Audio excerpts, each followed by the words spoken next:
¿Qué onda, lokos? You know, time is an interesting thing. Like today, it's Mexican Movie Monday again. And today's movie we're going to be looking at is called Cronos. Cronos is the personification of time. Cronos is the first feature film Guillermo del Toro ever did. Geeky. You may know Guillermo del Toro from the directing he's done in Pan's the Labyrinth, of course. He also directed El Orfanato, one of the greatest horror movies ever. He directed The Shape of Water, and he directed The Book of Life.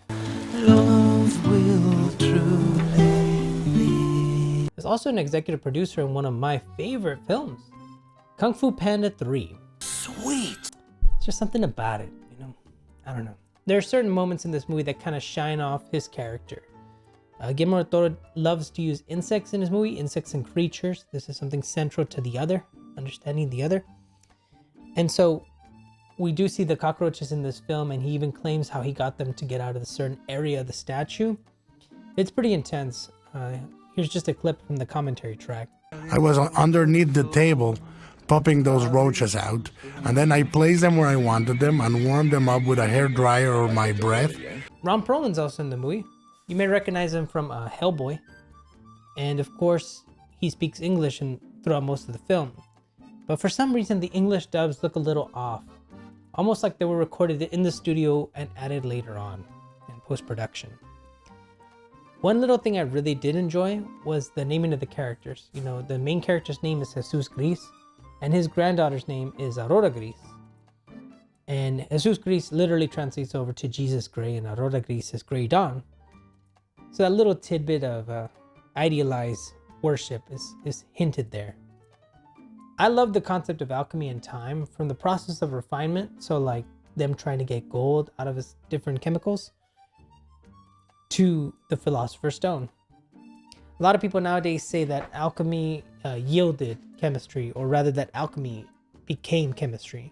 And I don't think that's necessarily true, since chemistry's foundation is based upon science, and I think alchemy's was science, but also had a metaphysical aspect to it. Maybe it's our obsession with leaving a mark, like designing a YouTube video or writing music, that claims for our immortality, since I think we're really afraid of not leaving a trace. You know, a lot of people say that we're afraid of dying, and I don't think that's the case at all. I think we're afraid of never existing before. I think that's the ultimate indifference. And I think that's what we really are afraid of. Every day being just like the next. Well, at its core, the movie Cronos is a vampire movie. But unlike most vampire movies, the vampire itself is secondary. The fact that he's immortal is primary. ¿Te gusta? And unlike new vampire movies, he's an old man. So it's a very unsexy, settling idea of a vampire movie. This is what I am. He wishes to go back in time, and instead of young men being stuck in time. I think from here on in, we just got to see some clips of the movie, or understand them. It's the year 1536, and an alchemist creates a device that grants eternal life. Over 400 years later, the device is found by an antique stealer named Jesus Gris. Jesus tries to mess with the trinket and finally turns it on, and wakes up the insect that lives inside the device. He then gets himself injected with an unknown liquid. He begins to de-age. ¿Te gusta o no te gusta? Sí, sí me gusta. Guillermo del Toro talks about how he wanted to design the set of a trinket to be almost a miniature, but ended up doing a large set the size of a van. And he used actual animal insides to create the insect inside the machine. Jesus quickly finds himself addicted to the device and hungry for blood. We are then introduced to a rich man who goes by De La Guardia. No sabe lo que se está metiendo. And his nephew Angel. Angel de la Guardia also translates over to guardian angel. No, not this time. I have got to say that these villain characters in Cronos are extremely silly, and in an almost cartoonish manner they play throughout the film. Then Jesus and his wife Mercedes head to a party where they see a man have a nosebleed, and Jesus cannot control his urge anymore. He decides to lap up the blood off the floor. A true counter effect in comparison of other vampire movies, where a handsome man gets bitten sensually and then drinks beautiful woman's blood. Now you are vampire. Here we have an old man licking nosebleed blood from the floor. Angel then takes Jesus to a cliff and kills Jesus, or so he thinks. The way the mortician puts clay on top of Jesus' head and staples his forehead seemed almost carefully, but in a grotesque manner. I know Del Toro said that this was similar to real circumstances, and I have to say, it's one of the most realistic relationships a mortician would have with the dead. The sort of care was displayed quite nicely. Jesus then walks out of his casket to the outside and calls his wife, who doesn't respond. And then his granddaughter lets him in the house. In the process, we see that sunlight now burns him. Whereas in the beginning, it was just beginning to bother him, now he has transformed into a true vampire.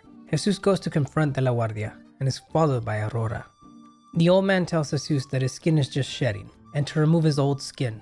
Underneath that, we see that Jesus is getting this marble-like skin we saw in The Alchemist in the first place. Aurora knocks down the old man and Jesus goes to feed on him. Angel, finding his uncle's body, begins to celebrate his newfound inheritance. And I don't know why Jesus confronts Angel here, since if I were Angel, I wouldn't have seen the need to kill you. I already got my money. They head to the roof where Angel is knocked down by Jesus in an act of sort of self-sacrifice. I say sort of because he can't die, right? Aurora tries to awaken her grandfather and he sees blood on her hand. As he's about to feed on her, she calls him abuelo, which translates over to grandpa, and Jesus snaps out of it. In his rage, he smashes the Cronos device and returns home to lie on the bed with his new marble-like skin. It is not determined whether he was waiting for the sun to see if the effects had worn off. It simply ends after we see him in bed with Aurora and Mercedes by his side. The movie that jump-started Guillermo del Toro's career may be better than his new things. I love the flow of this movie. Most movies these days are very staccato. Hey, Church.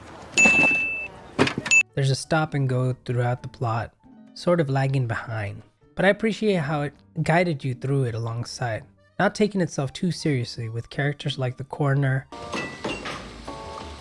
and a few jokes here and there. Fucking cocksucking son of a bitch, asshole, pendejo. I want to know what happened. You're right there. Del Toro did remove a few scenes that may have offered a bit more depth into the characters. But I felt that the girl was better left as a little mystery. It may have been best to leave them out. If I'm quite honest, I did not recognize it as a vampire film the first time I saw it, since I presumed it to just be a story of old men wanting to be immortal.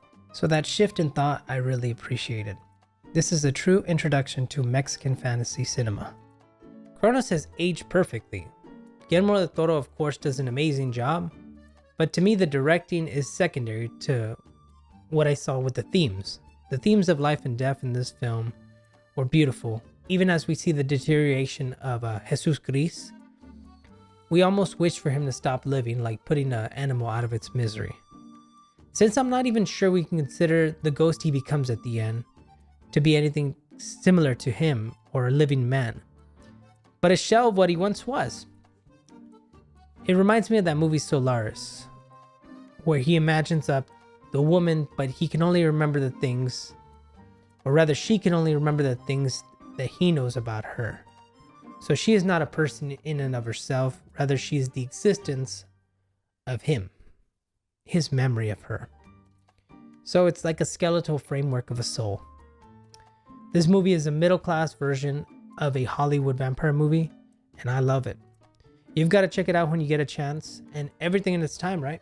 Su tempore. Y otra vez, I'm Mexican Chuy. Y hasta mañana, locos.